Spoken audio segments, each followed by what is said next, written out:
Vance, Estados Unidos no necesita mano de obra barata. El último discurso de Vance, Estados Unidos no necesita mano de obra barata, necesita reconstruir su industria manufacturera con inteligencia artificial y robótica, y volver a exportar al mundo.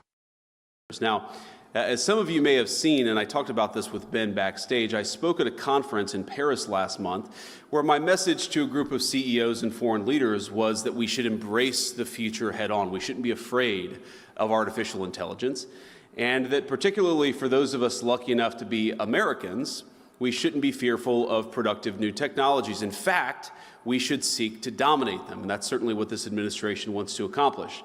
I suspect that most of you in this room are of like mind, and if you're not, I don't know why the hell you're at the American Dynamism Conference, but I received some pushback from people who are worried about the disruptive effects of AI. One journalist suggested the speech highlighted the tension between the, quote, techno-optimists and the populist right of President Trump's coalition. And today, I'd like to speak to these tensions as a proud member of both tribes. And let me put it simply. While this is a well-intentioned concern, I think it's based on a faulty premise. This idea that tech-forward people and the populists are somehow inevitably going to come to a loggerheads is wrong. I think the reality is that in any dynamic society, technology is going to advance, of course. And speaking as a Catholic, I think back to Pope John Paul II's opening lines of the encyclical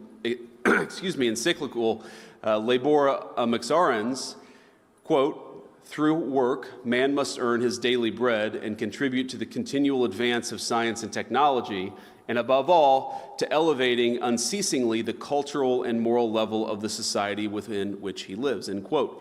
Now, I quote the Holy Father not only because I'm a fan of his, but also because he rightly understood that in a healthy economy, technology should be something that enhances rather than supplants the value of labor. And I think there's too much fear that AI will simply replace jobs rather than augmenting so many of the things that we do. Now, in the 1970s, if you go back a little ways, many feared that the automated teller machine, what we call the ATM, would replace bank tellers.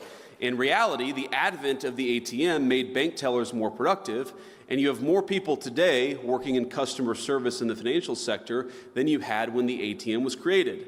Now they're doing slightly different jobs, of course. Yes, they're doing more interesting tasks also, and importantly, they're making more money than they were in the 1970s. Now, when we innovate, we do sometimes cause labor market disruptions. That happens. But the history of American innovation is that we tend to make people more productive, and then we increase their wages in the process. And I think all of us believe that's a good thing. Now, after all, who would claim that man was made less productive by the invention of the transistor, or the metal lathe, or the steam engine? Real innovation makes us more productive, but it also, I think, dignifies our workers. It boosts our standard of living. It strengthens our workforce and the relative value of its labor. And as Americans, all of us should be particularly proud of our extraordinary heritage. I think it is American heritage of inventing things, and of our nation's status to this day as the world's foremost driver of research and development. But all of this, the role that technology plays in a labor market, and whether we greet innovative breakthroughs with excitement or with trepidation, depends on the purpose of our economic system in the first place. And I think this is where the populists have an important point. It should be no surprise that when we send so much of our industrial base to other countries, we stop making interesting new things right here at home. Look, for example, at shipbuilding. Now, if you go back to World War II, America constructed thousands of so-called Liberty ships to carry troops, cargo, and other things, building them at a pace of 3 ships every 2 days. 3 ships every 2 days. Now, we build about 5 commercial ships across an entire year in the United States of America. And as a result, the United States today accounts for 0.1%, 0.1% of global shipbuilding. China, on the other hand, now makes more commercial ships than the rest of the world combined. In fact, one of Beijing's state-owned firms built more commercial ships just last year than all of America has produced since the end of World War II. So, while we remain the leader in technology and innovation, I think there are troubling signs on the horizon. And I raise all this to ask, does this sound like a regime, I'm speaking of China, that will pass up on the opportunity to use AI or any other technology to advance their own interests and further undermine the interests of their rivals? I think the answer is obvious, and that's why America, we've got to be tech forward. Yes, there are concerns, yes, there are risks, but we have to be leaning into the AI future with optimism and hope, because I think real technological innovation is going to make our country stronger. So deindustrialization poses risks both to our national security and our workforce. It's important because it affects both. And the net result is dispossession for many in this country of any part of the productive process. And when our factories disappear and the jobs in those factories go overseas, American workers are faced not only with financial insecurity, they're also faced with a profound loss of personal and communal identity. And so to come full circle on this tension, alleged tension between the populace and the techno-optimists, I can understand a reaction of skepticism when we talk about the revolutionary potential of new invention and artificial intelligence and all the other incredible technologies that you guys are working.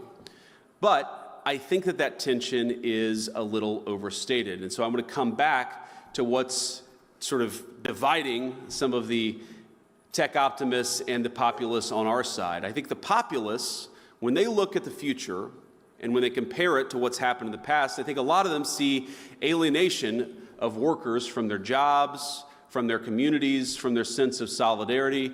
You see the alienation of people from their sense of purpose.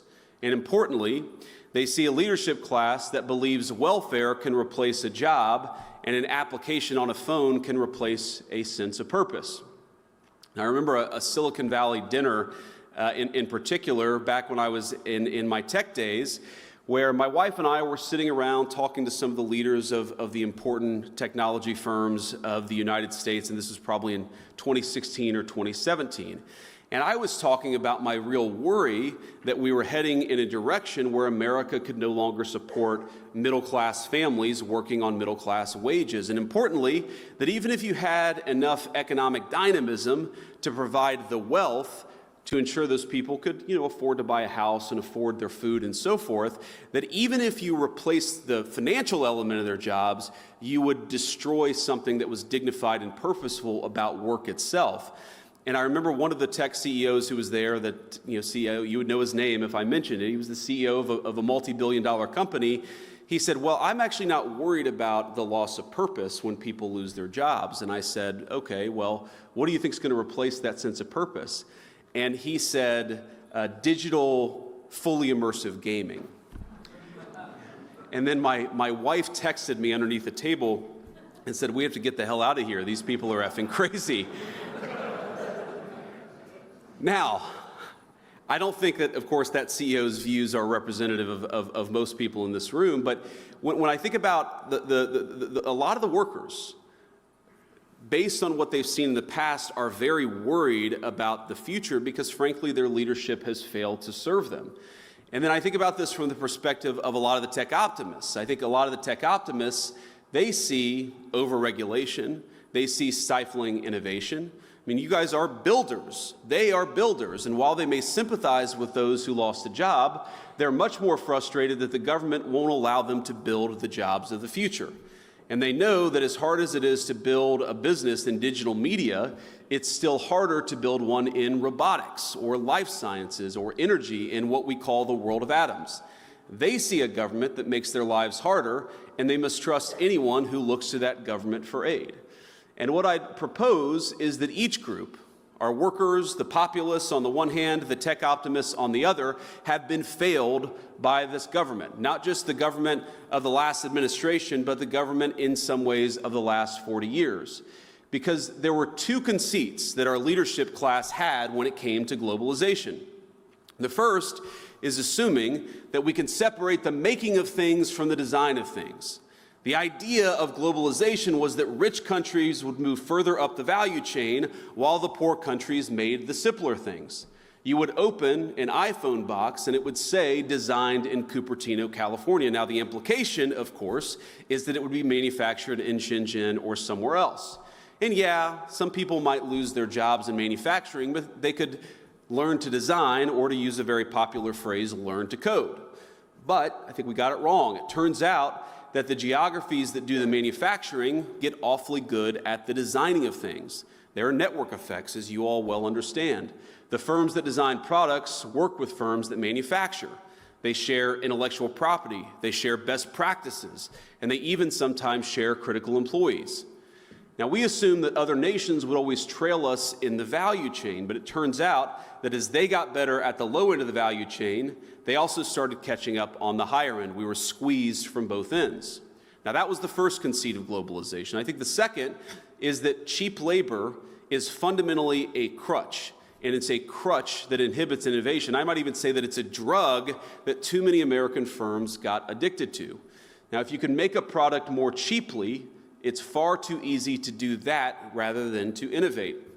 And whether we were offshoring factories to cheap labor economies or importing cheap labor through our immigration system, cheap labor became the drug of Western economies. And I'd say that if you look in nearly every country from Canada to the UK that imported large amounts of cheap labor, you've seen productivity stagnate. I don't think that's not a total happenstance. I think that the connection is very direct.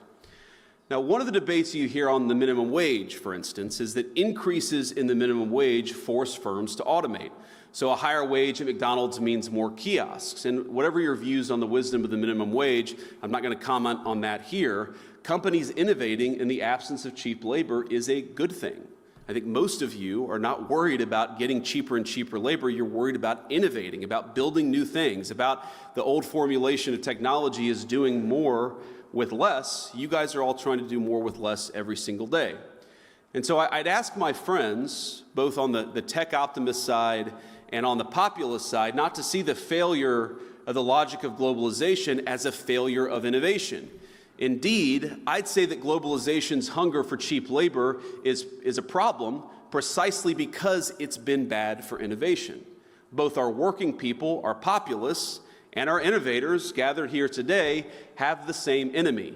And the solution, I believe, is American innovation.